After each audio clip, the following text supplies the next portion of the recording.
యమునా పాఠక్ గారు కూడా జాయిన్ అవుతారు. ఎస్ మౌనికా శంకర్ గారు, ముందుగా ఏం చెప్తారు నిన్న అసెంబ్లీలో జరిగిన పరిణామం పట్ల? నమస్తే అండి, ప్యానెల్ సభ్యులందరికీ నమస్కారం. వందే మాతరం మొదటిగా బంకిం చంద్ర చటర్జీ గారు రాసిన దాంట్లో 5 స్టాంజర్స్ ఉన్నాయి. అయితే 5 స్టాంజర్స్ ని అపీజ్మెంట్ కోసం వాళ్ళని బుజ్జగింపు చర్య కిందనే కదా నెహ్రూ గారు దాన్ని 1 స్టాంజాకి కుదించింది. కుదించిన తర్వాత కూడా భారతదేశం 2 నేషన్ థియరీకి వెళ్ళిపోయింది. అంటే 2 నేషన్ థియరీనే జిన్నా సపోర్ట్ చేసింది. 1947 లో పార్టీషన్ జరిగింది. మరి ఒక గేయం రాసిన తర్వాత పార్టీషన్ జరిగింది అంటే, మీరు ఆ గేయం ని కుదించిన తర్వాత కూడా పార్టీషన్ జరిగిందంటే, మీరు ఆ గేయంతో కుదించినా కూడా వాళ్ళు అపీజ్ గారు అని దీనికి అర్థం. వెన్ అపీజ్మెంట్ అనేది ఆ పాటకు కుదించిన, ఆ పాటను ఫుల్ కంప్లీట్ గా ఉంచినా అపీజ్మెంట్ జరగదు అన్నప్పుడు కుదించాల్సిన అవసరం లేదు అని చెప్పి మోదీ ప్రభుత్వం నిర్ణయం తీసుకుంది. అండ్ ఆ స్టాండ్ కి మనందరం నిలబడాలి. ఎందుకంటే ప్రతిది మన సంస్కృతి ఉంటది, ఒక మతానికి ఆ సంస్కృతి ఉంటది, ఒక దేశానికి కూడా ఒకటి ఉంటది. దాన్ని సివిలైజేషనల్ ఐడెంటిటీ అంటారు. మన సివిలైజేషనల్ ఐడెంటిటీకి దగ్గరగా ఆ పాట ఉంది కాబట్టి వాళ్ళు ఈ రోజు ఒప్పుకుంటలేరు. వాళ్ళ సివిలైజేషనల్ ఐడెంటిటీకి తగ్గ పాట అయితేనే వాళ్ళు పాడతారు. అది పాకిస్తాన్ జాతీయ గీతం ఏదైతే ఉందో దాన్ని వాళ్ళు ఓన్ చేసుకుంటారే తప్ప భారతదేశ ఐడెంటిటీని ఓన్ చేసుకోరు అన్న విషయం మనకు క్లియర్ గా అర్థమవుతుంది. అర్థమైన తర్వాత మనం కొన్ని విషయాలు అర్థం చేసుకోవాలి. ఏంటిదంటే, ఉర్దూని ముస్లింలు ఓన్ చేసుకుంటారు తప్ప హిందీని ఓన్ చేసుకోరు.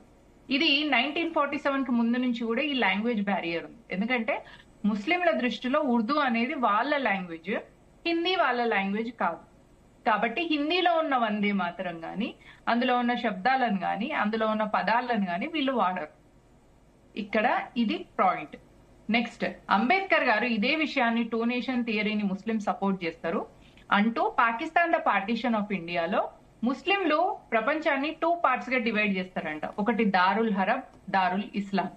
దారుల్ ఇస్లాం అంటే వాళ్ళు ఆ దేశాన్ని మొత్తం ఇస్లాం గా మార్చుకున్నప్పుడు, ఆ దేశంలో ఇస్లాం కల్చర్ ని మొత్తం ప్రొపగేట్ చేసినప్పుడు పాకిస్తాన్ లాగా, అప్పుడు ఆ దేశాన్ని దారుల్ ఇస్లాం అంటారు.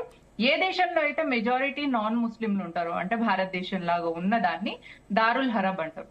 దారుల్ హరబ్ లో వీళ్ళు ఆ దేశాన్ని ఎప్పుడైతే ఇస్లామైజ్ చేయాలి అనే దానికి కావాల్సిన స్ట్రాటజీస్ వేస్తూ ఉండాలనే తప్ప ఆ దేశానికి మనం లాయల్ గా ఉండొద్దు. ఆ టైంలో మనం ఓన్లీ మన రిలీజియన్ కి లాయల్ గా ఉండాలి.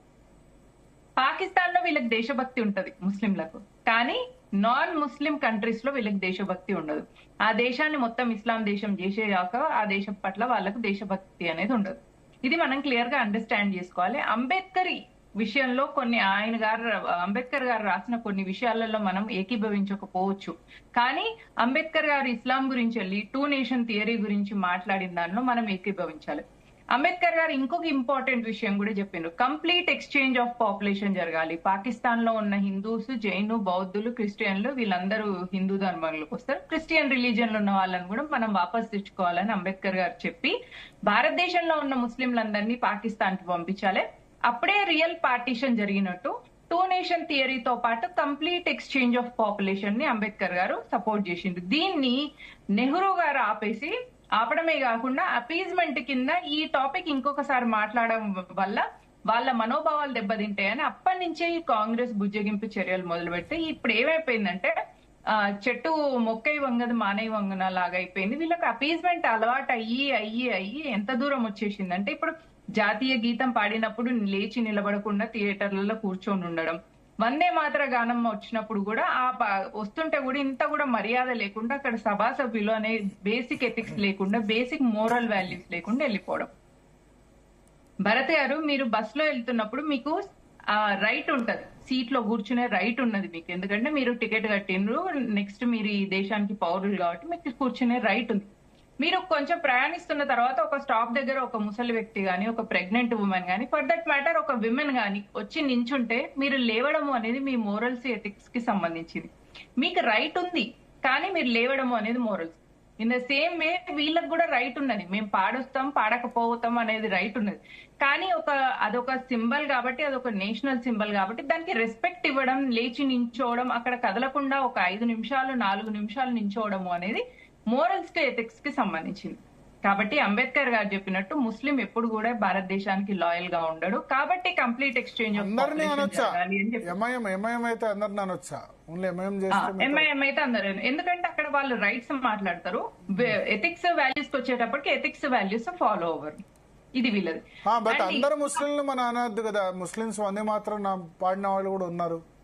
జీ మనము ప్రతిసారి ఏపీజే అబ్దుల్ కలాం గారు విత్ డ్యూ రెస్పెక్ట్ వారిని ఎగ్జాంపుల్ గా తీసుకొని వారి లాంటి వాళ్ళు ఉంటారు అని అనుకోవద్దు, 1000లో ఒకరు అట్లాంటి వాళ్ళు ఉంటారు. కాబట్టి ఒక రేర్ ఎగ్జాంపుల్ ని తీసుకోకుండా జనరల్ ఎగ్జాంపుల్ ని తీసుకోవాలి.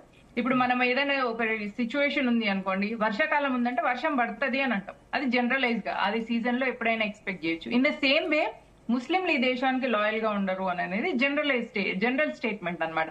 అబ్దుల్ కలాం గారి లాంటి ఎగ్జాంపుల్ చాలా రేర్. ఉండరు అని నేను కూడా చెప్పను, ఉంటారు, ఆర్మీలో ఉంటారు, రాయ్ ఏజెంట్స్ లో కూడా ఉన్నారు, ఈవెన్ మన సైంటిస్ట్ అబ్దుల్ కలాం గారు కూడా ఉన్నారు. ఇది రేర్ ఎగ్జాంపుల్. ఈ రేర్ ఎగ్జాంపుల్ ని మనం పట్టుకోకుండా రియాలిటీని, బిటర్ ట్రూత్ ని, నిజాన్ని మనం తెలుసుకోవాలి.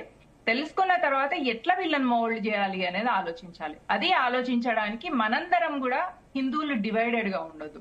మళ్ళీ హిందువుల విషయం మరి ఇట్లాంటి శత్రు బోధని తెలుసుకోలేని హిందువులు కుల, ప్రాంత, భాష ఆధారంగా విడిపోవద్దు. అప్పుడు మనము కరెక్ట్ గా అందరం కలిసి ఫైట్ చేయగలం. లేకపోతే ఈ ప్రాబ్లం కి సొల్యూషన్ అనేది దొరికేలాగా నాకు అనిపించట్లేదు. ఓకే.